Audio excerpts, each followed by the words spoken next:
वाले हैं जो आपकी व्याकरण पुस्तक की पृष्ठ संख्या 105 और 106 में दी हुई है। तो सभी बच्चे अपनी अपनी व्याकरण पुस्तक और कलम निकालकर तैयार हो जाए। तो बच्चों, आपने अपनी व्याकरण पुस्तक निकाल ली है, उस पर पृष्ठ संख्या 105 निकाल लें। जी हाँ, पृष्ठ संख्या 105।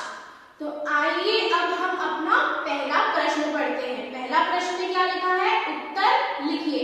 और इस पहले प्रश्न के अंदर हमारे दो भाग हैं, क और ख। तो सबसे पहले हम प्रश्न क पढ़ते हैं। तो प्रश्न क क्या है बच्चों, हम अपनी बात एक दूसरे तक कैसे पहुंचाते हैं। जी हाँ, हम अपनी बात एक दूसरे तक कैसे पहुंचाते हैं। तो इससे पहले मैं आपको भाषा क्या होता है वो बताती हूँ। तो वास्तव में बोलना, लिखना, पढ़ना और सुनना ही भाषा कहलाता है। जैसे मैं आपको अभी बोलकर पढ़ा रही हूँ, यह भी भाषा है। और आपको पता ही होगा, आपने पढ़ा है पहले कि भाषा के कितने रूप होते हैं, दो रूप होते हैं, मौखिक और लिखित। मैं आपको अभी बोलकर पढ़ा रही हूँ, तो ये भाषा का कौन सा रूप है, मौखिक। Very good. और जब मैं आपको लिखकर पढ़ाती हूँ, तो या आप अपनी पुस्तिका या पुस्तक में लिखते हैं, तो ये कौन सा भाषा का रूप होता है, कौन सी भाषा की रूप होती है ये, जी हाँ, लिखित रूप। तो बच्चों, अब आइए हम इस पहले प्रश्न का उत्तर लिखते हैं। तो लिखिए बच्चों, हम भाषा की मदद से अपनी बात एक दूसरे तक पहुंचाते हैं।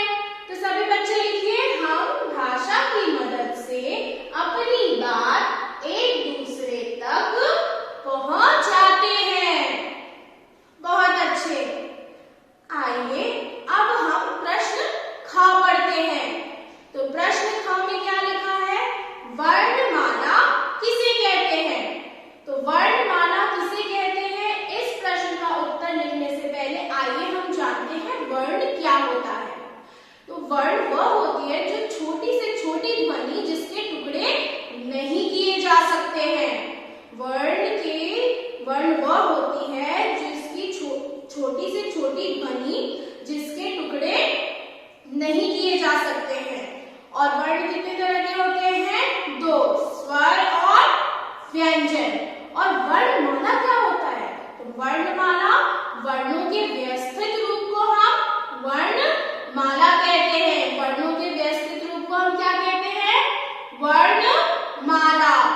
ठीक है, तो इस प्रश्न का उत्तर यही है, वर्णों का व्यवस्थित समूह वर्णमाला कहलाता है। वर्णों का व्यवस्थित समूह वर्णमाला कहलाता है। तो सभी बच्चे लिखिए, वर्णों का व्यवस्थित समूह वर्णमाला कहलाता है। बच्चों, आपने लिख लिया।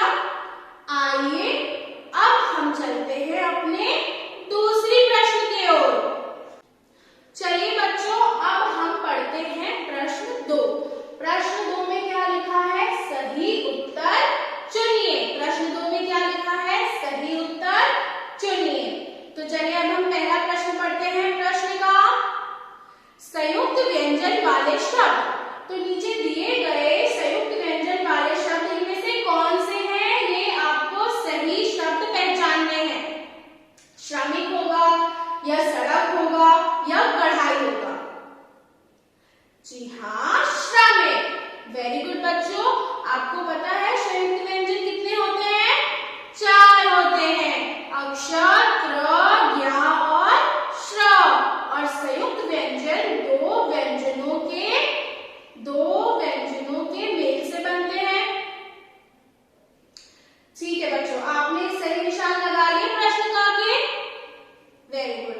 आइए अब हम प्रश्न ख पढ़ते हैं। प्रश्न ख क्या लिखा है, इनमें से किस वर्ण से शब्द शुरू नहीं होते हैं। ध्यान से पढ़िए, इनमें से किस वर्ण से शब्द शुरू नहीं होते हैं, ड, ढ या अड़। जी हाँ बच्चों, अड़ा, क्योंकि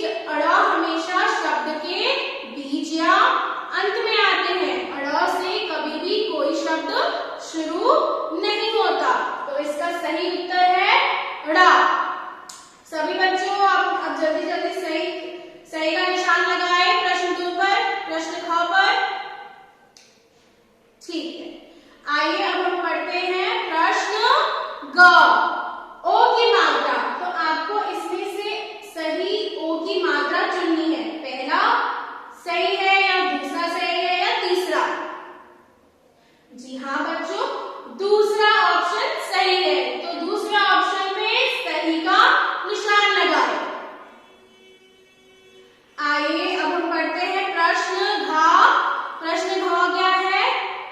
अगर हम बल शब्द में ए की मात्रा लगाएंगे तो उससे बना हुआ सार्थक शब्द कौन सा होगा? यही लिखा है ना प्रश्न घ में। सोचिए आप क्या बनेगा बल में ए की मात्रा लगाएंगे तो?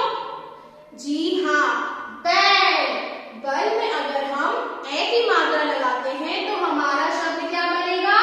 बैल। तो बैल पर सही का निशान लगाएं।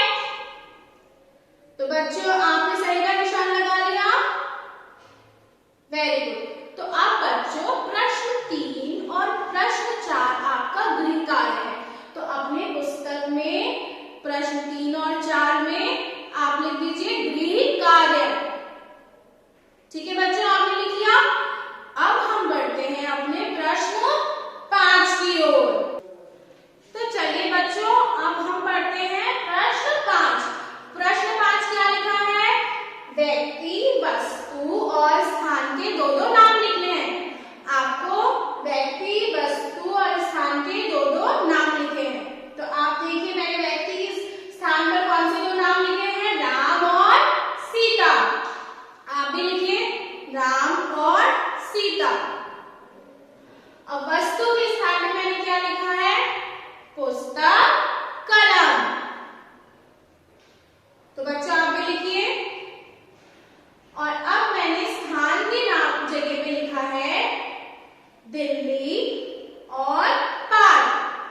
स्थान के मैंने कौन से नाम लिखे? दो, दिल्ली और पार्क। आप कोई भी और स्थान के नाम लिख सकते हैं। आप गाजियाबाद भी लिख सकते हैं, आप विद्यालय भी लिख सकते हैं। ठीक है बच्चों? अच्छा बच्चों ये मुझे बताओ, किसी व्यक्ति, वस्तु या स्थान के नाम को हम क्या कहते हैं? जी हाँ, इसे हम संज्ञा कहते हैं। बहुत अच्छे। अब हम पढ़ते हैं अपने प्रश्न 6 की ओर। प्रश्न 6 क्या है? पुल्लिंग स्त्रीलिंग का सही मिलान करें। पुल्लिंग स्त्रीलिंग का सही मिलान करें। तो पहला शब्द क्या है? मोर। तो मोर का स्पेलिंग क्या होगा? मोरनी। Very good. तो अब आप मोर को मोरनी से मिलाएं। जी हाँ। अब हम देखते हैं हमारा दूसरा शब्द क्या है? राजा। दूसरा शब्द क्या है? राजा। तो राजा का स्पेलिंग क्या होगा बच्चों? रानी। राजा का स्पेलिंग रानी। तीसरा शब्द क्या है हमारा? शेर। तो शेर का क्या होगा? शेर, शेरनी। शेर, शेरनी। और आखिरी शब्द हमारा क्या है? लड़का। लड़का का स्पेलिंग क्या होता है? लड़की। तो सभी बच्चे प्रश्न 6 अपनी पुस्तक में करें। बहुत अच्छे। अब बच्चों आपका प्रश्न 7, प्रश्न 8 आपका गृह कार्य है। प्रश्न 7 और प्रश्न 8 गृह कार्य है, तो आप इसे खुद से करेंगे। ठीक है? तो चलिए अब हम पढ़ते हैं प्रश्न 9।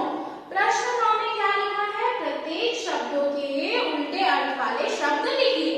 तो आपको दिए गए शब्दों के उल्टे अर्थ लिखने हैं। उल्टे अर्थ वाले शब्द को हम क्या कहते हैं?